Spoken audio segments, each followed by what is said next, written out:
ಗಳನ್ನ ಒಂದೊಂದಾಗಿ ಕ್ವಿಕ್ ಆಗಿ ನೋಡ್ತಾ ಹೋಗೋಣ.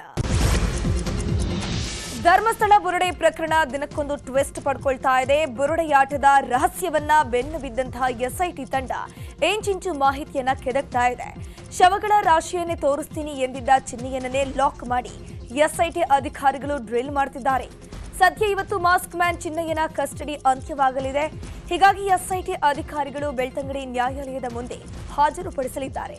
ಕೋರ್ಟ್ಗೆ ಹಾಜರುಪಡಿಸಿದ ಬಳಿಕ ಚಿನ್ನಯ್ಯನನ್ನ ಮಂಗಳೂರು ಜೈಲಿಗೆ ಶಿಫ್ಟ್ ಮಾಡೋ ಸಾಧ್ಯತೆ ಇದೆ. ಧರ್ಮಸ್ಥಳ ಕೇಸ್ ದಿನಕ್ಕೊಂದು ತಿರುವು ಪಡ್ಕೊಳ್ತಾ ಇದೆ. ಧರ್ಮಸ್ಥಳಕ್ಕೆ ಬಂದಿದ್ದ ಬುರುಡೆ ಮೂಲ ಜಾಲಾಡ್ತಿರುವಂತಹ ಎಸ್ಐಟಿ ಟೀಮ್ ಹಲವು ಆಯಾಮಗಳಲ್ಲಿ ತನಿಖೆ ನಡೆಸ್ತಾ ಇದೆ.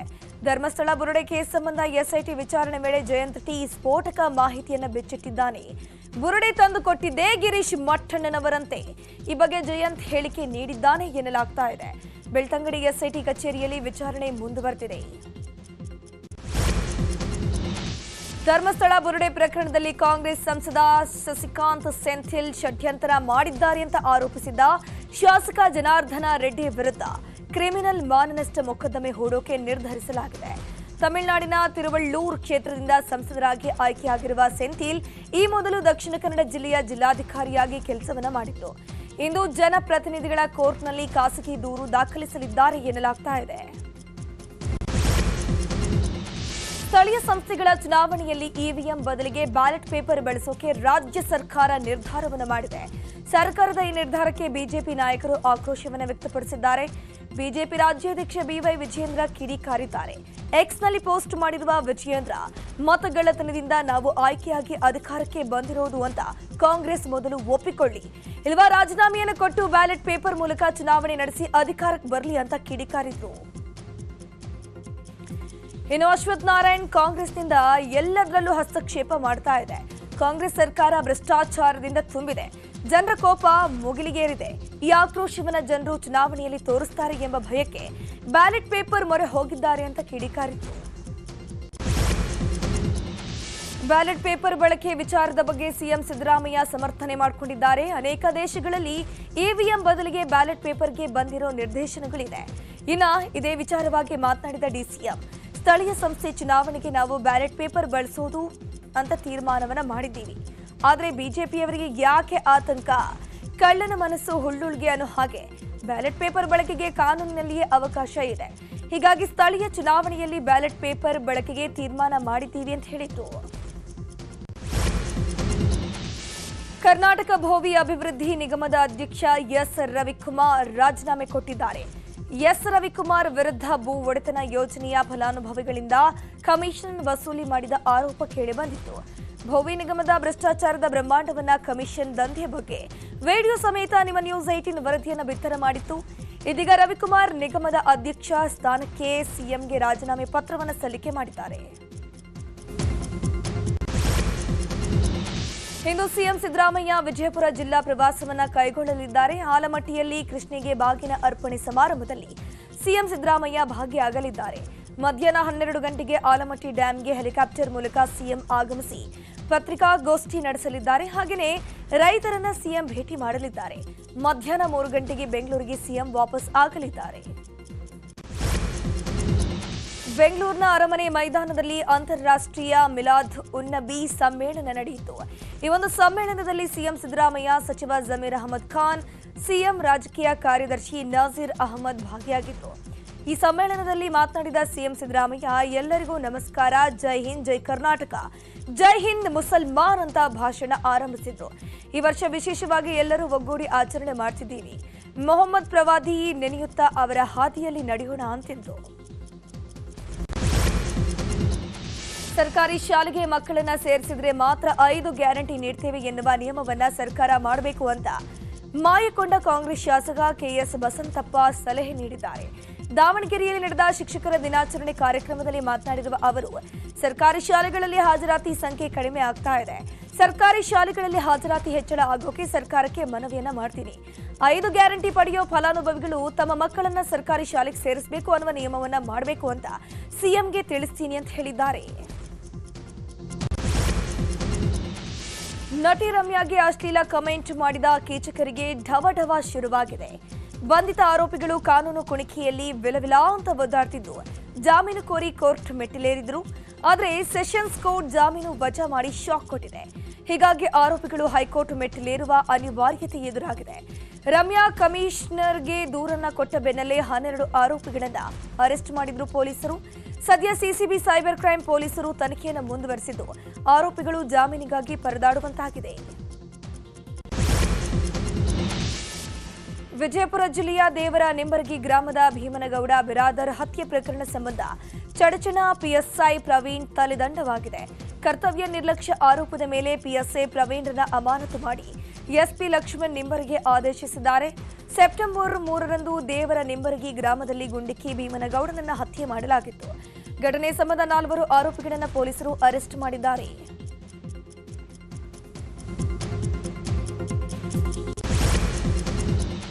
ಬೀದಿ ನಾಯಿಗಳ ದಾಳಿಯಿಂದ ಬಾಲಕ ಗಂಭೀರವಾಗಿ ಗಾಯಗೊಂಡಿರುವ ಘಟನೆ ಚಾಮರಾಜನಗರ ಜಿಲ್ಲೆಯ ಕೊಳ್ಳೇಗಾಲ ತಾಲೂಕಿನ ತಿಮ್ಮರಾಜೀಪುರದಲ್ಲಿ ನಡೆದಿದೆ. ಶಶಿ ಹಾಗೂ ಸುಧಾ ದಂಪತಿಯ ಪುತ್ರ 6 ವರ್ಷದ ದಿಶಾಂತ್ ಮೇಲೆ ಬೀದಿ ನಾಯಿಗಳು ದಾಳಿಯನ್ನ ಮಾಡಿತ್ತು. ಮುಖ ಮತ್ತು ಎದೆ ಭಾಗಕ್ಕೆ ಗಾಯಗಳಾಗಿದ್ದು ಕೊಳ್ಳೇಗಾಲ ಆಸ್ಪತ್ರೆಗೆ ದಾಖಲು ಮಾಡಲಾಗಿದೆ. ಗ್ರಾಮದಲ್ಲಿ ಬೀದಿ ನಾಯಿಗಳ ಹಾವಳಿಗೆ ಕಡಿವಾಣ ಹಾಕುವಂತೆ ಗ್ರಾಮಸ್ಥರು ಒತ್ತಾಯವನ್ನ ಮಾಡಿದರು. ಪ್ರೇಮ ವೈಫಲ್ಯಕ್ಕೆ ಬೇಸತ್ತು ಪ್ರಿಯತಮೆ ಮೇಲೆ ಪ್ರಿಯಕರ ಚಾಕುವಿನಿಂದ ಹಲ್ಲೆ ನಡೆಸಿದ್ದಾನೆ. ಖಾಸಗಿ ಆಸ್ಪತ್ರೆಯಲ್ಲಿ ಲ್ಯಾಬ್ ಟೆಕ್ನಿಷಿಯನ್ ಆಗಿದ್ದ ಕಾವ್ಯ ಎಂಬ ಯುವತಿ ಮೇಲೆ ಪ್ರಿಯಕರ ಮೋಹನ್ ದಾಳಿಯನ್ನು ಮಾಡಿರುವಂಥದ್ದು. ಮೋಹನ್ ಕಾವ್ಯ ಇಬ್ಬರು ಕೊಪ್ಪ ತಾಲೂಕಿನ ವಿಜಯಪುರ ನಿವಾಸಿಗಳು. ಕಳೆದ 3 ವರ್ಷಗಳಿಂದ ಮೋಹನ್ ಕಾವ್ಯ ಪ್ರೀತಿ ಮಾಡ್ತಿದ್ರಂತೆ. ಇತ್ತೀಚೆಗೆ ಇಬ್ಬರ ನಡುವೆ ಮನಸ್ತಾಪವಾಗಿ ದೂರವಾಗಿದ್ರು. ಫೋನ್ ಪಿಕ್ ಮಾಡಲಿಲ್ಲ ಎಂಬ ಕಾರಣಕ್ಕೆ ಗಲಾಟೆ ತೆಗೆದಿದ್ದ ಮೋಹನ್ ಕಾವ್ಯಗೆ ಚಾಕುವಿನಿಂದ ಇರಿದು ಎಸ್ಕೇಪ್ ಆಗಿದ್ದಾನೆ. ಆರೋಪಿ ಮೋಹನ್ಗಾಗಿ ಪೊಲೀಸರು ಶೋಧ ಕಾರ್ಯವನ್ನು ಮುಂದುವರೆಸಿದ್ದಾರೆ. ಇನ್ನು 3 ಮಕ್ಕಳನ್ನ ಬಿಟ್ಟು ತಾಯಿಯೊಬ್ಬಳು ಪ್ರಿಯಕರನ ಜೊತೆ ಎಸ್ಕೇಪ್ ಆಗಿದ್ದಾಳೆ. ಬೆಂಗಳೂರು ಹೊರವಲಯದ ಬಸವನಪುರದಲ್ಲಿ ಈ ಒಂದು ಘಟನೆ ನಡೆದಿದೆ.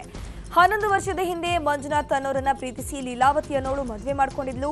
ಈ ದಂಪತಿಗೆ 2 ಗಂಡು 1 ಹೆಣ್ಣು ಮಗು ಕೂಡ ಇದೆ. ಆದರೆ ಇತ್ತೀಚೆಗೆ ಲೀಲಾವತಿ ಸಂತು ಎಂಬಾತನ ಜೊತೆ ಸಂಪರ್ಕದಲ್ಲಿದ್ಲು ಎನ್ನಲಾಗಿದೆ. ಕಳೆದ ಭಾನುವಾರ ಗಂಡ ಮಕ್ಕಳನ್ನ ಬಿಟ್ಟು ಸಂತು ಜೊತೆ ಎಸ್ಕೇಪ್ ಆಗಿದ್ದಾಳೆ.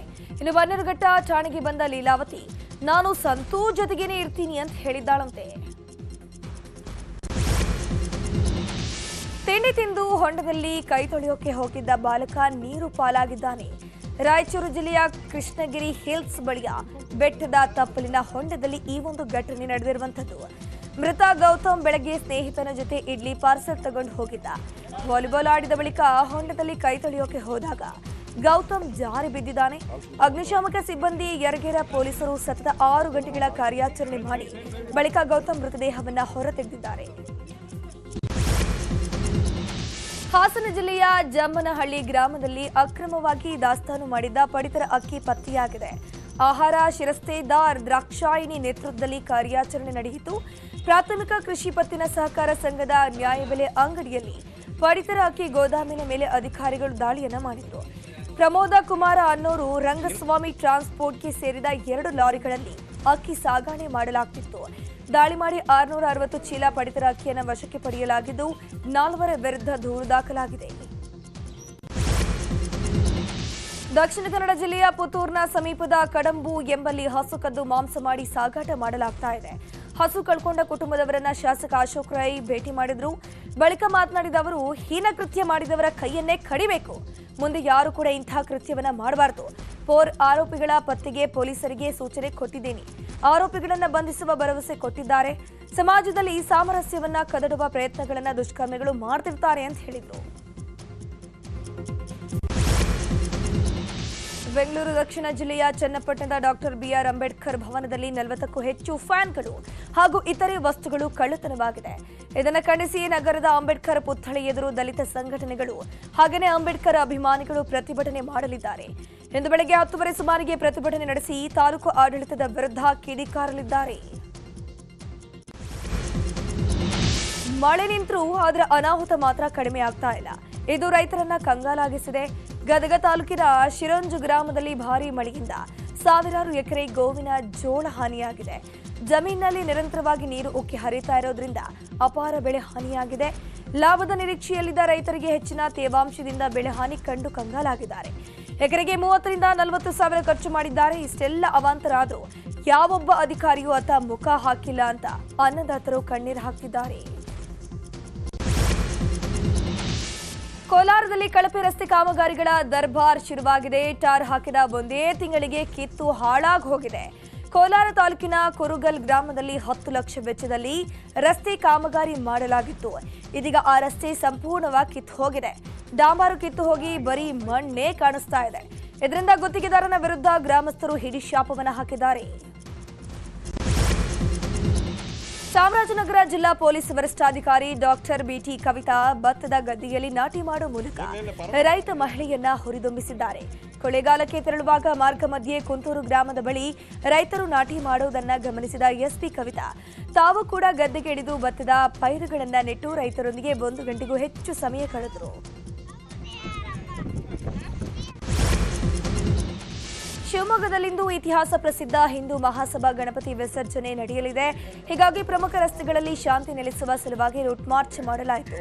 ಶಿವಮೊಗ್ಗ ನಗರದಾದ್ಯಂತ ಬಿಗಿ ಪೊಲೀಸ್ ಬಂದೋಬಸ್ತ್ ಮಾಡಲಾಗಿದೆ. ಗಣಪತಿ ಮೆರವಣಿಗೆ ಸಾಗುವ ಮಾರ್ಗದುದ್ದಕ್ಕೂ 5,000ಕ್ಕೂ ಅಧಿಕ ಪೊಲೀಸರನ್ನು ನಿಯೋಜಿಸಲಾಗಿದೆ. ಜೊತೆಗೆ 1000 ಸಿಸಿಟಿವಿ, 100 ವಿಡಿಯೋ ಕ್ಯಾಮೆರಾ ಮತ್ತು 20 ಡ್ರೋನ್ ಕ್ಯಾಮೆರಾಗಳನ್ನು ನಿಯೋಜಿಸಲಾಗಿದೆ. ಈಗಾಗಲೇ 100 ಜನರನ್ನ ಗಡಿಪಾರು ಮಾಡಲಾಗಿರುವಂಥದ್ದು. ಮುಂಜಾಗ್ರತವಾಗಿ 1 ರಿಂದ 10ನೇ ಕ್ಲಾಸ್ವರೆಗಿನ ಶಾಲೆಗಳಿಗೆ ರಜೆ ಘೋಷಿಸಲಾಗಿದೆ. ಹುಬ್ಬಳ್ಳಿಯಲ್ಲಿ ಗಣೇಶೋತ್ಸವಕ್ಕೆ ಇಂದು ಅದ್ದೂರಿಯಾಗಿ ತೆರೆ ಬೀಳಲಿದೆ. 11ನೇ ದಿನದ ಗಣೇಶನ ವಿಸರ್ಜನೆ ಇಂದು ನೆರವೇರಲಿದೆ. ಹುಬ್ಬಳ್ಳಿ ಧಾರವಾಡ ಅವಳಿ ನಗರದಲ್ಲಿ 100ಕ್ಕೂ ಹೆಚ್ಚು ಗಣೇಶ ಮೂರ್ತಿಗಳ ವಿಸರ್ಜನೆ ನಡೆಯುತ್ತೆ. ಸಂಜೆ ಆರಂಭಗೊಳ್ಳಲಿರುವಂತಹ ಮೆರವಣಿಗೆ ಮರುದಿನ ಬೆಳಗಿನ ಜಾವದವರೆಗೂ ನೆರವೇರಲಿದೆ. ರಾತ್ರಿ 10 ಗಂಟೆಯವರೆಗೆ ಮಾತ್ರ ಡಿಜೆಗೆ ಅವಕಾಶವನ್ನು ನೀಡಲಾಗಿದೆ. ಗಣೇಶ ವಿಸರ್ಜನೆ ಹಿನ್ನೆಲೆಯಲ್ಲಿ ನಗರದಾದ್ಯಂತ ಪೊಲೀಸರು ಕಟ್ಟೆಚ್ಚರ ವಹಿಸಿದ್ದಾರೆ. ಕೊಪ್ಪಳ ಜಿಲ್ಲೆಯಲ್ಲೂ ಇಂದು ಒಟ್ಟು 145 ಗಣೇಶ ಮೂರ್ತಿಗಳ ವಿಸರ್ಜನೆ ನಡೆಯಲಿದೆ. ಜಿಲ್ಲೆಯಲ್ಲಿ 1850 ಗಣೇಶ ಮೂರ್ತಿಗಳಿಂದ ಸಾರ್ವಜನಿಕ ಸ್ಥಳದಲ್ಲಿ ಪ್ರತಿಷ್ಠಾಪಿಸಿದ್ರು. ಅದರಲ್ಲಿ ಈಗ ಕೇವಲ 230 ಗಣೇಶ ಮೂರ್ತಿಗಳಿವೆ. ಇಂದು, ನಾಳೆ ಹಾಗೂ 21ನೇ ದಿನಕ್ಕೆ ಗಣೇಶ ಮೂರ್ತಿಗಳ ವಿಸರ್ಜನೆ ನಡೆಯಲಿದೆ. ಸೋನಿಯಾ ಗಾಂಧಿ ಭಾರತದ ಪೌರತ್ವ ಪಡೆಯುವ 3 ವರ್ಷ ಮೊದಲೇ ಮತದಾರರ ಪಟ್ಟಿಯಲ್ಲಿ ಹೆಸರನ್ನ ಸೇರ್ಪಡೆ ಮಾಡಿಸಿದ್ರು ಅನ್ನೋ ಬಗ್ಗೆ ಕೋರ್ಟ್ನಲ್ಲಿ ಖಾಸಗಿ ದೂರು ದಾಖಲಾಗಿದೆ. ಸೋನಿಯಾ ಗಾಂಧಿ ವಿರುದ್ಧ ಎಫ್ಐಆರ್ ದಾಖಲು ಮಾಡೋಕೆ ಅವಕಾಶ ಕೋರಿ ದೆಹಲಿ ಕೋರ್ಟ್ಗೆ ಅರ್ಜಿ ಸಲ್ಲಿಕೆ ಮಾಡಲಾಗಿದೆ. ಫೋರ್ಜರಿ ದಾಖಲೆ ನೀಡಿ ಮತದಾರರ ಪಟ್ಟಿಗೆ ಸೇರ್ಪಡೆ ಮಾಡಲಾಗಿದೆ ಅಂತ ದೂರಲಾಗಿದೆ. ಸೆಪ್ಟೆಂಬರ್ 10ಕ್ಕೆ ವಿಚಾರಣೆ ನಡೆಯಲಿದೆ.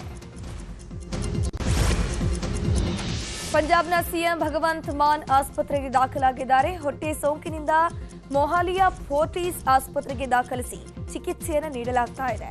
ಕಳೆದ 3 ದಿನಗಳಿಂದ ಭಗವಂತ್ ಮಾನ್ ಅವರ ಆರೋಗ್ಯ ಸ್ಥಿತಿ ಹದಗೆಟ್ಟ ನಂತರ ಫೋರ್ಟಿಸ್ ಆಸ್ಪತ್ರೆಗೆ ದಾಖಲಿಸಲಾಗಿದೆ. ಅನ್ನೋ ಅವರ ಸ್ಥಿತಿ ಸ್ಥಿರವಾಗಿದೆ ಅಂತ ಆಸ್ಪತ್ರೆ ಮೂಲಗಳು ತಿಳಿಸಿವೆ. ಛತ್ತೀಸ್ಗಢದ ರಾಯ್ಪುರದಲ್ಲಿ ನಕ್ಸಲರ ಕಾರ್ಯಾಚರಣೆ ಮುಂದುವರೆದಿದೆ. ದಂತೇವಾಡ ನಾರಾಯಣಪುರದ ಗಡಿಯಲ್ಲಿ ಭದ್ರತಾ ಪಡೆ ಮತ್ತು ಮಾವೋವಾದಿಗಳ ನಡುವೆ ಗುಂಡಿನ ಚಕಮಕಿ ನಡೆಯಿತು. ಗುಂಡಿನ ದಾಳಿಯಲ್ಲಿ 5 ನಕ್ಸಲರು ಸಾವನ್ನಪ್ಪಿದ್ದಾರೆ. ದಟ್ಟ ಕಾಡಿನಲ್ಲಿ ಇನ್ನೂ ಹಲವರು ನಕ್ಸಲರು ಇರುವ ಶಂಕೆ ವ್ಯಕ್ತವಾಗಿದ್ದು ಕಾರ್ಯಾಚರಣೆ ಮುಂದುವರೆದಿದೆ. ಬಾಲಿವುಡ್ನ ತಾರೆ ಕನ್ನಡತಿ ಶಿಲ್ಪಾ ಶೆಟ್ಟಿ ಹಾಗೂ ಅವರ ಗಂಡ ರಾಜ್ ಕುಂದ್ರಾಗೆ ಸಂಕಷ್ಟ ಎದುರಾಗಿದೆ. 60 ಕೋಟಿ ವಂಚನೆ ಆರೋಪದಲ್ಲಿ ಮುಂಬೈ ಪೊಲೀಸರು ಲುಕೌಟ್ ನೋಟಿಸ್ ಅನ್ನು ಕೊಟ್ಟಿದ್ದಾರೆ. ಉದ್ಯಮಿಯೊಬ್ಬರಿಗೆ 60 ಕೋಟಿ ವಂಚನೆ ಮಾಡಿದ್ದಾರೆ ಅಂತ ಆಗಸ್ಟ್ 14ರಂದು ಜುಹು ಪೊಲೀಸ್ ಠಾಣೆಯಲ್ಲಿ ಪ್ರಕರಣ ದಾಖಲಾಗಿತ್ತು. ಶಿಲ್ಪಾ ಶೆಟ್ಟಿ ದಂಪತಿ ಆಗಿಂದಾಗೆ ವಿದೇಶ ಪ್ರವಾಸ ಕೈಗೊಳ್ಳೋದ್ರಿಂದ ಲುಕೌಟ್ ನೋಟಿಸ್ ಅನ್ನು ಕೊಡಲಾಗಿರುವಂತದ್ದು. ಯಾವುದೇ ಕ್ಷಣದಲ್ಲಾದರೂ ಅರೆಸ್ಟ್ ಮಾಡುವಂತಹ ಸಾಧ್ಯತೆ ಇದೆ. 2022ರ ಬಳಿಕ ಅತಿ ಉದ್ದದ ಪೂರ್ವ ಚಂದ್ರಗ್ರಹಣ ನಾಳೆ ಸಂಭವಿಸಲಿದೆ.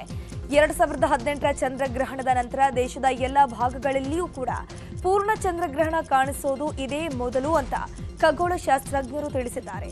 ಭಾನುವಾರ ರಾತ್ರಿ 8:50ಕ್ಕೆ ಆರಂಭವಾಗಿ ಮಧ್ಯರಾತ್ರಿ 12:22ರವರೆಗೆ ನಡೆಯುವ ಈ ವಿದ್ಯಮಾನದಲ್ಲಿ ಚಂದ್ರ ಕೆಂಪು ಬಣ್ಣದಲ್ಲಿ ಕಾಣಿಸಿಕೊಳ್ತಾನೆ. ಖಗೋಳ ತಜ್ಞರ ಪ್ರಕಾರ ಈ ಗ್ರಹಣವನ್ನ ಬರಿಗಣ್ಣಿನಿಂದ ನೋಡಬಹುದು ಮತ್ತು ಇದು ಸುಮಾರು 5 ಗಂಟೆ 27 ನಿಮಿಷಗಳ ಕಾಲ ಇರುತ್ತೆ ಎನ್ನಲಾಗ್ತಾ ಇದೆ. ಭಾರತದ ಮೇಲೆ ಸುಂಕ ಹೇರಿಕೆ ಮಾಡಿ ಮೀಸೆ ತಿರುವಿದ್ದ ಅಮೆರಿಕ ಅಧ್ಯಕ್ಷ ಟ್ರಂಪ್ ಈಗ ತಪ್ಪಿನ ಅರಿವಾದಂತೆ ಕಾಣಿಸ್ತಾ ಇದೆ. ಅದಕ್ಕೆ ಸೋಷಿಯಲ್ ಮೀಡಿಯಾದಲ್ಲಿ ವೈರಾಗ್ಯದ ಪೋಸ್ಟ್ ಅನ್ನು ಹಾಕಿದ್ದಾರೆ. ಶಾಂಘೈ ಸಹಕಾರ ಸಂಸ್ಥೆ ಶೃಂಗಸಭೆಯಲ್ಲಿದ್ದ ಮೋದಿ, ಪುಟಿನ್ ಮತ್ತು ಚೀನಾ ಅಧ್ಯಕ್ಷ ಫೋಟೋ ಹಾಕಿರುವಂತಹ ಟ್ರಂಪ್ ಬೇಸರವನ್ನು ಹೊರಹಾಕಿದ್ದಾರೆ. ನಾವು ಭಾರತ ಮತ್ತು ರಷ್ಯಾವನ್ನ ಕುತಂತ್ರಿ ಚೀನಾದಿಂದ ಕಳ್ಕೊಂಡಂತೆ ಕಾಣಿಸ್ತಾ ಇದೆ. ಇನ್ನು ಮುಂದೆ 3 ದೇಶಗಳು ಒಟ್ಟಿಗೆ ದೀರ್ಘ ಮತ್ತು ಸಮೃದ್ಧ ಭವಿಷ್ಯವನ್ನ ಹೊಂದಲಿ ಅಂತ ಡೊನಾಲ್ಡ್ ಟ್ರಂಪ್ ತಮ್ಮ ಟ್ರೂತ್ ಸೋಷಿಯಲ್ ಮೀಡಿಯಾ ಖಾತೆಯಲ್ಲಿ ಪೋಸ್ಟ್ ಹಾಕಿದ್ದಾರೆ. ಕೆಜಿಎಫ್ನ ಚಾಚಾ ಹರೀಶ್ ರಾಯ್ ಕ್ಯಾನ್ಸರ್ನಿಂದ ಬಳಲ್ತಾ ಇದ್ದಾರೆ. ಚಿಕಿತ್ಸೆಗಾಗಿ ಹಣದ ಅವಶ್ಯಕತೆ ಇರುವ ಸಮಯದಲ್ಲಿ ನಟ ಶಿವರಾಜ್ ಕುಮಾರ್ ಹಾಗೂ ಗೀತಾ ಶಿವರಾಜ್ ಕುಮಾರ್ ಹರೀಶ್ ರಾಯ್ ಚಿಕಿತ್ಸೆಗೆ ಚೆಕ್ ನೀಡುವ ಮೂಲಕ ಸಹಾಯ ಮಾಡಿದ್ದಾರೆ. ಅಲ್ಲದೆ ಬೇಗ ಗುಣಮುಖರಾಗುವಂತೆ ಹರೀಶ್ ರಾಯ್ಗೆ ಹಾರೈಸಿದ್ದಾರೆ. ಸ್ಯಾಂಡಲ್ವುಡ್ ಕ್ವೀನ್ ರಮ್ಯಾ ಚಿತ್ರರಂಗದಿಂದ ಕೆಲ ವರ್ಷಗಳಿಂದ ದೂರನೇ ಇದ್ದಾರೆ. ಇತ್ತ ಸೋಷಿಯಲ್ ಮೀಡಿಯಾದಲ್ಲಿ ಸಮಾರಂಭಗಳಲ್ಲಿ ರಮ್ಯಾ ಕಾಣಿಸಿಕೊಳ್ತಿದ್ದು